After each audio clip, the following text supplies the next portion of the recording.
तो मैम अश्विनी नक्षत्र से स्टार्ट करते हैं, उसका हमें एनिमल बताइए और उसकी थोड़ी कैरेक्टरिस्टिक्स भी बताइए। अश्विनी नक्षत्र का मेल हॉर्स है, और मेल हॉर्स जनरली आप देखेंगे कि वो बहुत तंदुरुस्त होते हैं, बहुत डिल डॉल उनका, दे वेरी शेपली इसको हम बोलेंगे, और बहुत फास्ट होंगे, ठीक है। उनको अपने अपीयरेंस का बहुत शौक होगा। उनको देखने से आपको एक लगेगा कि ये सुंदर है, इसको कैप्टिवेटिंग जिसको हम बोलेंगे, वैसे होते हैं अश्विनी नक्षत्र। और थोड़ा एनर्जेटिक भी हुआ क्योंकि बहुत एनर्जेटिक है, हाँ, बहुत एनर्जेटिक होते हैं और बहुत fast, always on the go, okay, and lovable obviously. और उनको हर कोई कंट्रोल नहीं कर पाता है। अच्छा, एनर्जी हाई होती है। हाँ, उनकी हाई, मेल हॉर्स जो होते हैं वो हाई लेवल एनर्जी वाले होते हैं। तो उनको कंट्रोल करने के लिए या उनके साथ काम करने वाले के लिए या उसके साथ रहने वाले के लिए ऑन द गो, क्योंकि वो हमेशा है, तो सामने वाले को भी हमेशा ऑन द गो रेडी रहना पड़ेगा। ठीक है मैम, इसी से भरणी नक्षत्र का हमें रूलिंग एनिमल बताइए और थोड़ी कैरेक्टरिस्टिक्स बताइए।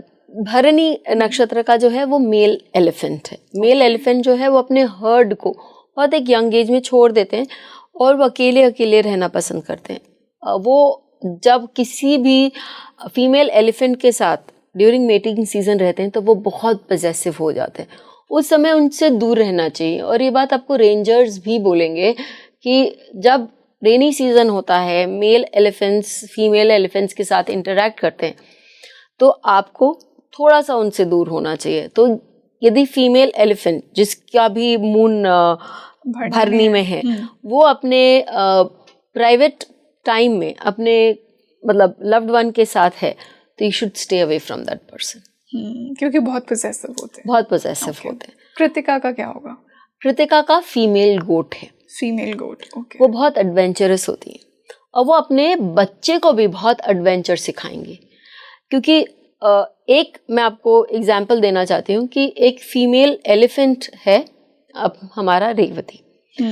तो रेवती का जो मैंने आपको डिस्क्रिप्शन दिया था before we started this session, वो लोग बहुत बच्चों के लिए बहुत कंपैटिबल होते हैं, बच्चों के लिए बहुत पोजेसिव होते हैं, और वो किसी का भी बच्चा हो, चाहे वो जानवर का भी बच्चा हो, उनको बहुत अट्रैक्ट करता है। और वो उसको देखेंगे कि वो कैसा है, कहाँ चल रहा है ये। और यही एक गोट, फीमेल गोट कृतिका वाले, वो अपने बच्चों होने के बाद कुछ हफ्ते कुछ महीने के बाद वो जिस तरह से गोट इधर उधर उछल रहा है, कूद रहा है और ऊपर चढ़ रहा है माउंटेन्स में या टेरेन्स में, वो यही एक्सपेक्ट करेगा कि उसका बच्चा भी पीछे पीछे आए, और इसी तरह उसका बच्चा भी सीख जाता है। तो वो एक पोजेसिवनेस जो आपको एक फीमेल एलिफेंट में दिखेगी, यहाँ फीमेल मदर ही है ये कृतिका वाले, लेकिन वो ज़्यादा एडवेंचरस हैं और वो ज़्यादा फ्री थिंकर्स हैं। वो चूजी नहीं है खाने के बारे में, हर चीज़ वो एक्सपेरिमेंट करते हैं, और साथ ही उनको क्यूरियोसिटी हर चीज़ की बहुत है।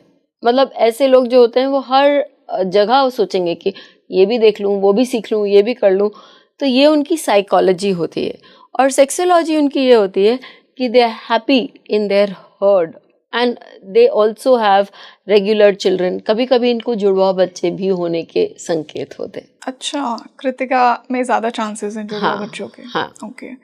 मैं हमारे कृतिका जिनका नक्षत्र है हमारे व्यूअर्स का, और अगर आपके ट्विंस हैं तो हमें कमेंट सेक्शन में ज़रूर बताइए। इसी से हम रोहिणी पे चलते हैं, उनका नक्षत्र। तो रोहिणी वालों के लिए वो मेल सर्पेंट है, यानी जो नर वो रहता है सर्पेंट यानी स्नेक। हाँ, तो रोहिणी वालों के लिए वो मेल सर्पेंट है। अब मैं आपको एक कहानी सुनाती हूँ, ठीक है। मैंने एक डॉक्यूमेंट्री देखी थी जब मैं अपना रिसर्च कर रही थी। तो मेल सर्पेंट जो होता है ना, वो अजगर, तो वो एक इसके पास गया, एक फीमेल के पास, और उसने देखा। ये बात मैंने पहले भी बोली और वो मेरे लिए बहुत सरप्राइजिंग थी कि वो उसको पता चलता है कि she is pregnant with some other अजगर, बाय सम अदर अजगर। तो उसने क्या किया कि उसने वो स्नेक, वो फीमेल अजगर, जो मादा अजगर जो प्रेग्नेंट थी, उसी को ही निगल लिया। इन लोग इतने पॉजेसिव होते हैं, इन लोग इतने अपने फीमेल्स को लेकर इतने ज़्यादा एसोसिएशन उनके पैटर्न्स को देख के, क्योंकि उनकी आईसाइट वीक होती है, ठीक है, इन लोग को श्रवण शक्ति भी बहुत ज्यादा नहीं होती है, just to let you know कि उन लोग खाली हमारा जो पदचाप या हमारे जो चलने के ढंग से उनका बॉडी वाइब्रेट करता है, because it's with the earth, तो वो उस ढंग से उनको समझ में आ जाता है कि कोई आ रहा है। ये बहुत ऑब्जर्वेंट होते हैं, पूरे टाइम ये ऑब्जर्व करते हैं कि इनका, आपको लगेगा कि ये एकदम लेटे पड़े हैं, कुछ सुन नहीं रहे, कुछ कर नहीं रहे, हाइबरनेट कर रहे हैं, लेकिन ये हर चीज़, छोटी छोटी चीज़ें ऑब्जर्व कर रहे हैं। इनको अपने बच्चों से कोई लगाव नहीं होता, पेरेंटिंग में ये अपने बच्चों के लिए कुछ भी नहीं करते। तो यदि, और मंगूज अपने बच्चों से बहुत लगे हुए होते हैं, तो आप देखिए कि अब वो किसी एक मंगूज का शादी हो गई एक रोहिणी वाले से, तो उसको तो लगेगा कि भाई बच्चों से कोई लगाव ही नहीं है, वहाँ झगड़े होने के चांसेस हैं कि नहीं। तो हमको वहाँ इंटरवीन करके बोलना पड़ता है कि भाई देखिए ये आपका जो प्रॉब्लम है ये यहाँ से हो रहा है, आप भी थोड़ा सा कॉम्प्रोमाइज़ करिए। और इनको भी बोलते हैं कि आप भी इतने ज़्यादा पॉजेसिव मत होइए या इतना ज़्यादा लोगों को, यदि मैरिज यहाँ पर लव मैरिज है और यदि ये अरेंज मैरिज है, then we take the liberty of saying कि भाई चाट कमती मिलता है। मैम, हम मृगशिरा की बात करते हैं।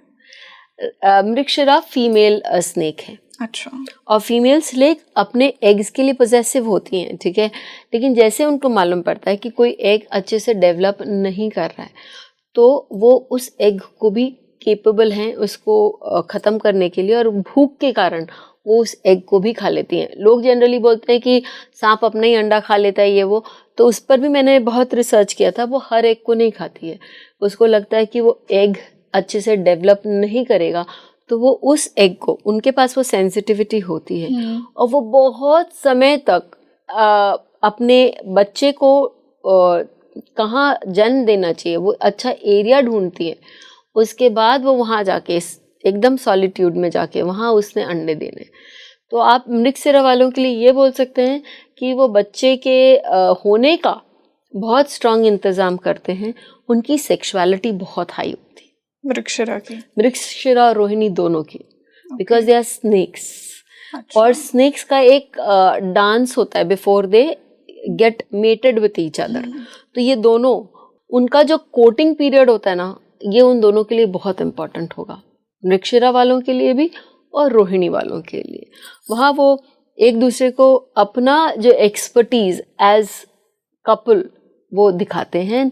तो जब आप देखते हैं कि मेल और फीमेल स्नेक्स एक दूसरे के साथ जो भी किसी का भी मेट कर रहे हैं, या आप देखते हैं कि ये दोनों एक दूसरे के लिए, किसी का मेल स्नेक आ रहा है, किसी का फीमेल स्नेक आ रहा है, एज अ कपल ये बहुत अच्छे होंगे।